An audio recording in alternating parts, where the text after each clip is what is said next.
जय हिंद। देखिए 2 अगस्त को मोदी जी ने एक नया प्लेटफॉर्म चालू किया पेमेंट के लिए, जिसका नाम है ई रूपी। ये यूपीआई की तरह ही काम करेगा, लेकिन एकदम यूनिक होगा। इससे चोरी नहीं हो पाएगी, जिस काम के लिए दिया जाएगा वही होगा। आखिर ये वर्क कैसे करेगा, इसको समझते हैं। बड़ा सिंपल सा चीज है, ये वर्क कैसे करेगा। देखिए जो ई रूपी आया है वो एक्चुअल में ई रूपी ना होके वो यूपीआई का ही एक एडवांस वर्जन है। देखिए यूपीआई के आगे ई रूपी कर दिए। अब यूपीआई है वो अलग टॉपिक की चीज हो जाता है। तो देखिए इसका जो शुरुआत हुआ है 2 अगस्त 2021 को हुआ है, और यूपीआई जो था बहुत पहले से चल रहा है, 11 अप्रैल 2016 से ही चल रहा है। इन दोनों को बनाया है हमारी एनपीसीआई ने। ये क्या चीज है एनपीसीआई? इसको होता है national payment corporation of India. यही देश में जितना भी पेमेंट होता है, आप ट्रांसफर कैसे भी करते हैं पैसा वगैरह, इसी को ये सारा चीज कंट्रोल करता है। इसे कहते हैं, इसी के अंडर सब आते हैं, इसलिए इसे अम्ब्रेला कहते हैं। मतलब इसी के छतरी के अंदर सब आते हैं एनपीसीआई के अंतर्गत। अब ये कैसे काम कर रहा है समझिए ध्यान से इसको।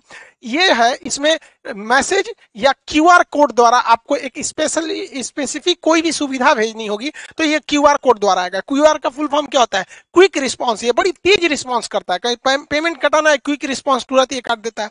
अब किसी के पास ही छोटका मोबाइल हुआ है ये वाला, अब इसमें क्यूआर कोड आएगा नहीं, तो इसमें एसएमएस जाएगा, शॉर्ट मैसेज सर्विस। ये एसएमएस के थ्रू आपको एक कोड मिल जाएगा। वो कोड जिसको दीजिएगा उतने बदले आपको वो सुविधा दे देगा।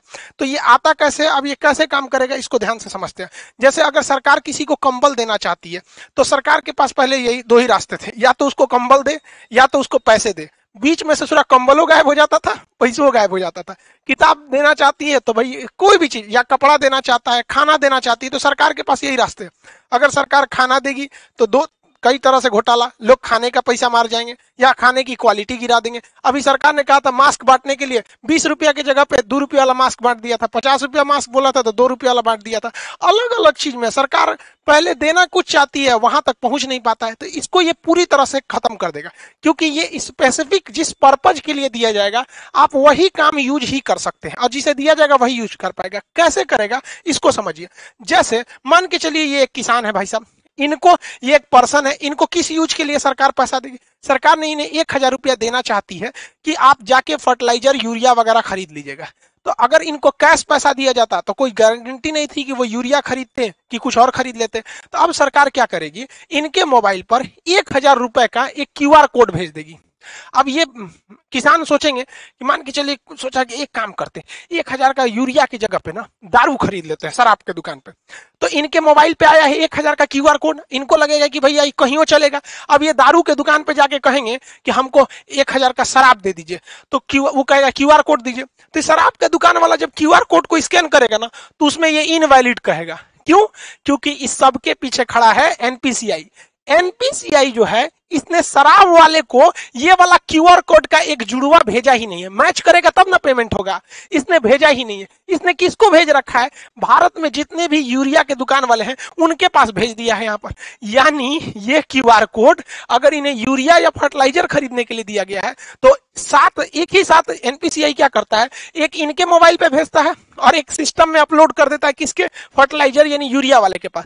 तो यानी ये वाला क्यूआर कोड ये हिंदुस्तान में कहीं भी जाएंगे यूरिया वाले के पास मैच कर जाएगा, बाकी ये किसी को दिखाएंगे मैच नहीं करेगा। तो देखिए इनको 1000 का यूरिया भी मिल गया, आई चाह के भी इसका दूसरा यूज नहीं कर सकते। जैसे मान के चलिए बाबा हैं, इनको 2000 रुपए का इलाज कराने के लिए सरकार ने पैसा दिया कि भैया आप जाइए 2000 रुपए का इलाज करा लीजिएगा, ये फलाना दवा खरीद लीजिएगा, आपके बढ़ोतरी के लिए काम आएगा। इन्होंने सोचा 2000 रुपया का हमारे पास क्या आ गया है, क्यूआर कोड आ गया है, एक काम करते हैं 1000 रुपया का दवाई खरीदेंगे। पहले चलते हैं पोता के लिए ना खिलौना खरीद लेते हैं, हमारा पोतवा बड़ा हो गया, देख ना सीबीएसई बोर्ड वाला है यहाँ पे, इसके लिए सोचेंगे खिलौना खरीदने के लिए। अब खिलौना के जहाँ पे बिल बनवा लेंगे और कहेंगे देखिए हमारे पास 2000 का क्यूआर कोड है, आप इसी में से काट लीजिए। बस लो, खिलौनवा के दुकानिया वाला उस पर क्यूआर कोडवा को स्कैन करेगा ना तो कहेगा इनवैलिड। काहे? ये भैया ये बैठल है कौन? एनपीसीआई। ये बहुत होशियार है। जैसे ही सरकार क्यूआर कोड देती है तो 2 गो देता है, एगो ये बाबा को देगा और जो दवाई इनको लेना है उस दवाई वाले के पास भेज देगा। इसका मतलब इनका 2000 का क्यूआर कोड इसका जो जोड़ा है मैच करेगा तभी ना जी, जैसे ताला चाबी मैच करना चाहिए कि नहीं करना चाहिए, तो इनका जोड़ा जो मैच करेगा दुनिया के किसी चीज से मैच नहीं करेगा। वो जब भी मैच करेगा तो दवाई वाले से मैच कर जाएगा। अभी जाएंगे 2000 रुपये जहां दवाई वाले को देंगे वो स्कैन करेगा, धड़ाक से हो जाएगा। यानी ये क्यूआर कोड जो एनपीसीआई देगी ई रूपी के तहत, वो जोड़ा में देगी, एक आपको देगी एक दुकान वाले को। इसीलिए कहता है जिसको देगी वही यूज करेगा, और जिस काम के लिए देगी वही काम कर सकते हैं। एक और एग्जांपल समझते हैं। मान के चलिए आजकल एजुकेशन में महिलाओं को एजुकेशन बहुत जरूरी है, तो महिला एजुकेशन के लिए बबनी को पैसा दिया गया कि जाओ तुम 5000 का किताब खरीदो, तुम पढ़ोगी देश आगे बढ़ेगा। तो 5000 रुपये की किताब के लिए इनके पास क्या भेज दिया गया, क्यूआर कोड भेज दिया गया, क्विक रिस्पॉन्स, तुरंत इनको पैसा मिल जाएगा। ये सोचेगी, सोच रहा 5000 की किताब खरीदने से अच्छा है ना चलते हैं ब्यूटी पार्लर में मेकअप करवा लेते हैं। मेकअप में बहुत पैसा लगता है, कुछ कुछ कुछ कुछ पोत देती हैं सब, एगो झाड़ू रख ले रहती हैं छोट साइज का, अखिया उठा देती हैं, ऐसे छज्जा जैसन बना देती हैं सब। तो मान के चलिए मेकअप करा लेगी। अब मेकअप करेला के बाद कहेगी देखिए हमको मोदी जी ना 5000 रुपया का क्यूआर कोड दिए, आपको पैसा चाहिए ना, लीजिए स्कैन कीजिए। तो निकालेगी स्कैन करने के लिए, ब्यूटी पार्लर वाला कहेगा नॉट मैच, जा एक तो मेकअप हो गया, अब मैच ना करेगा। काहे काहे कि जो एनपीसीआई है ना, इसने क्या किया है कि 5000 रुपया का क्यूआर कोड एकरा मोबाइल में तो भेजबे किया है, साथ ही साथ जिस किताब के लिए भेजा गया है वो किताब कहां कहां बेचती है, जहां जहां वो किताब बिकती है उस दुकानदार के पास भी है वहां पर, तो वही किताब ये वाले में मैच करेगा। समझ में आ गया कि नहीं आ गया? दूसर कोनो चीज में मैच नहीं कर सकता है, ये फायदा है। इसीलिए इसे कहा जाता है कि स्पेसिफिक पर्सन ही यूज कर सकता है और उसी काम के लिए यूज कर सकते हैं जिसके लिए इसे भेजा गया है। ये क्यूआर कोड जो है ई रूपी का, ये बनेगा कैसे? अब देखिए कैसे बनेगा, उसमें बैंक बनाएंगे, सब बैंकों की जिम्मेदारी है। अभी शुरुआत में कुछ बैंक है जैसे एसबीआई, एचडीएफसी वगैरह वगैरह, धीरे धीरे सारे बैंकों को इससे जोड़ दिया जाएगा। बैंक के पास ही ये अधिकार होगा ये प्रीपेड सर्विस देने के लिए। जैसे मान के चलिए बहुत सारी कंपनी है, डेल कंपनी है, अमेरिका की डेल कंपनी या कोई कंपनी है, वो चाहती है अपने किसी वर्कर को मुंबई भेजी है काम से कि अब मुंबई में उसको रहने के लिए बढ़िया होटल चाहिए, तो उसने वर्कर को दिया कि लो भैया 20,000 रुपया तुम ताज होटल में रह जाना, क्योंकि मेरी कंपनी का नाम होगा, ताज होटल में रहोगे तो। लेकिन वर्कर सोचेगा ताज होटल में ना रह के कोनो और होटल में रख देते, पैसा बचा लेंगे, तो कंपनी को लॉस लगा कि नहीं लगा? तो अब कंपनियां क्या करेंगी, धीरे धीरे जब ये एडवांस होगा तो वो क्या करेगा, डेल कंपनी किसी बैंक को कहेगा कि हमको 20,000 रुपया का ताज होटल का एगो कूपन दे दीजिए, क्यूआर कोड दे दीजिए। तो ये 20,000 का देगा तो कुछ अपना चार्ज भी लेगा, 20,000 का देगा तो। अब बताइए ये आदमी जो कंपनी थी या सरकार थी उसने कूपन बनाने को दिया, तो ये बैंक किसको रिक्वेस्ट भेजेगा, एनपीसीआई को। ये 1 सेकंड के अंदर अंदर इसको कोड बना के दे देगा। एनपीसीआई 3 गो कोड बनाएगा। पहला एगो रखेगा अपने पास कि बाई दी वे कोई विवाद हो गया तो हम मैच कर लेंगे, एगो उस वर्कर बाकी बैंक को दे देगा। तो बैंक इसको देगा एगो वर्कर को कि हाँ भैया ले जाइए आप ताज होटल में रुकिएगा। एगो स्कैन करने के लिए कहाँ चल जाएगा, ताज होटल के पास। अब लो तुम ओबराय होटल में लगाओगे, किसी और होटल में लगाओगे, वो सुनबे नहीं करेगा। क्यों? क्योंकि एक जोड़ा उस कर्मचारी के कहाँ पे था, वाउचर में दिया गया था मोबाइल में स्कैन करने के लिए। एगो किसके पास था, ताज होटल के पास, और एगो किसके पास है, एनपीसीआई के पास। कि बाद में कोई विवाद हो जाए कि ना मैच नहीं कर रहा है और कंपनी का ना ताजे होटल का ही है, मैच क्या नहीं करेगा, तो ये सुलझा सके। समझ में आ गया? इसके अलावे एगो ये अपने पास इसलिए रखता है कि मान के चलिए इसने भेजा और कर्मचारी आया ही नहीं, 1-2 साल तक नहीं आया, तो बाद में वो वाउचर बर्बाद नहीं ना होगा। तो एक फिक्स टाइम के बाद एनपीसीआई कहेगा उसे ताज होटल में जाइए, नहीं रहा है 2 साल हो गया, एक काम कर जिसका है पैसा वापस कर दे, लो भैया। तो इतना वेल डिसिप्लिन हो जाएगा ये चीज जिसका कोई हद नहीं। अब सरकार पहले याद कीजिए, पहले राजीव गांधी जब प्रधानमंत्री हुआ करते थे उस समय की बात है, वो कहते थे 100 रुपया भेजती है सरकार तो 55 रुपया पहुंचता है।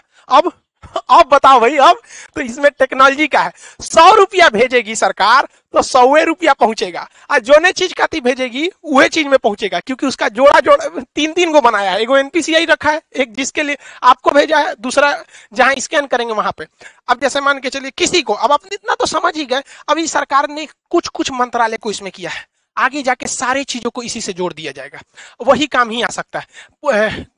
कई ऐसे डिपार्टमेंट है सरकार के जहां सरकार देती है पेट्रोल भरवाने का पैसा कि लीजिए फलाना अधिकारी हैं आप, पेट्रोल भरवा लीजिएगा 10,000 का और दौरा कीजिए गांव गांव में विकास हो रहा है कि नहीं। तो सर अधिकारी क्या करते थे सब, घर में सुतते थे सर, अब पेट्रोलों का पैसा बेच देते थे सर।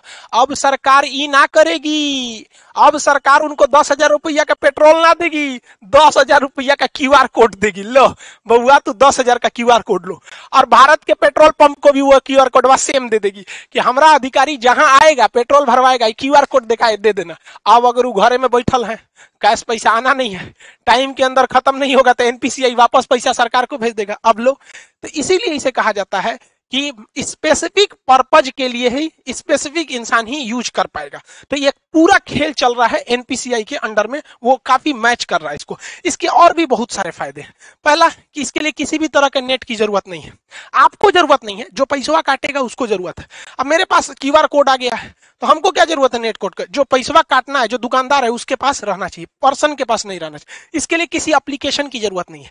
पहले आप पेमेंट पैसा देते थे यूपीआई के थ्रू या किसी के थ्रू, तो आपको कोई ना कोई, चाहे गूगल पे रखिए, पेटीएम रखिए, भीम रखिए, फोन पे रखिए, अब बड़ी ज्यादा था ससुरा पेमेंट ऐप, तो कोई ना कोई एप्लीकेशन की जरूरत थी। ऐसा कोई अभी एप्लीकेशन की जरूरत नहीं है, आपके मोबाइल पे क्यूआर कोड आ जाएगा, रजिस्टर मोबाइल। दूसरा, इसमें किसी भी तरह के रजिस्ट्रेशन की जरूरत नहीं है। अभी क्या है, कोई मोबाइल से करना चाहता है तो फोन पे डाउनलोड कर लेगा, ले ससुरा केवाईसी नहीं है, रजिस्ट्रेशन नहीं है, 20 गो झमेला है, इसमें कोई रजिस्ट्रेशन की जरूरत, कोई लिमिट भी नहीं है, कितना का क्यूआर कोड बनाना है कितना, कोई दिक्कत नहीं है। अभी ये शुरुआती फेज में है, आने वाले 4-5 साल बाद ये बहुत ही ज्यादा बढ़ जाएगा। एक वक्त था, आज से 10 साल पहले लोग एटीएम यूज करने नहीं जाते थे। एगो बैंक का एटीएम था ससुरा, कौन बैंक का था, आईसीआईसीआई का था कि एचडीएफसी का, उसमें हम आज से 10-12 साल पहले एटीएम का कड़वा लगाए थे, तो अंदर लेके चल गया था, धक धक करने लगा था, सोचा हमारा कड़वा अंदर ले गया रे, देगा कि नहीं देगा। लेकिन आज देखिए एटीएम कितना फेमिलियर हो चुका है, तो धीरे धीरे ये भी काफी फेमिलियर हो जाएगा। अब आप समझ गए कि ये स्पेसिफिक काम में ही इसे यूज किया जा सकता है। आने वाले वक्त में सारे लोग अब ऐसे ही करेंगे। जैसे कोरोना में किसी को आपको खाना देना है, तो एक काम कीजिए, आपको मान के चलिए दिल्ली के लोगों को खाना देना है, तो आप क्या कीजिए, 1000 क्यूआर कोड बना लीजिए, और उस क्यूआर कोड का एक कॉपी तो एनपीसीआई के पास रहेगा, आपको दुइये को ना मिलेगा। तो आप क्या कीजिए, उस 1000 क्यूआर कोड को दिल्ली के होटल को दे दीजिए, और बाकी बचा को 1000 जनता को दे दीजिए। तो वो क्यूआर कोड कहां जाएगा, होटल में, खाइबे करेंगे, बाकी तो पैसा मिलेगा नहीं। तो जिस काम में जाएंगे अब पैसा वहीं यूज होगा। बहुत बहुत धन्य है भैया ये टेक्नोलॉजी जो आया, अगर ये टेक्नोलॉजी नहीं रहता, नेट इतना नहीं रहता, तो बहुत ये सब चीज बहुत मुश्किल थी। और एक तरह से अगर आप देखेंगे ना, तो डिजिटल इंडिया का यही फायदा है। और डिजिटल इंडिया को सफल बनाने में सबसे ज्यादा अगर कोई योगदान है तो जियो ने, जो शुरुआत में फ्री दिया, लोगों को इतना ना आदत दिला दिया कि लोग अब डिजिटल हो गए। पहले डाटा बहुत महंगा मिलता था, 999 में 1 GB ऐसे करके 3G मिलता था, और रात भर अगर डाटा ऑन हो गया, सुबह उठते आदमी देखता था डाटा ऑन, और ये बाप मर गए रे ससुरा, सब उड़ जाएगा। आज कोई टेंशन ही नहीं, सबका डाटा हमेशा ऑन रहता है। तो इसमें जियो ने भी बहुत ज्यादा योगदान दिया है, दुनिया में सबसे सस्ता डाटा हम लोग को देकर। आई होप आप इसको समझे होंगे। मिलेंगे नेक्स्ट क्लास में। जय हिंद।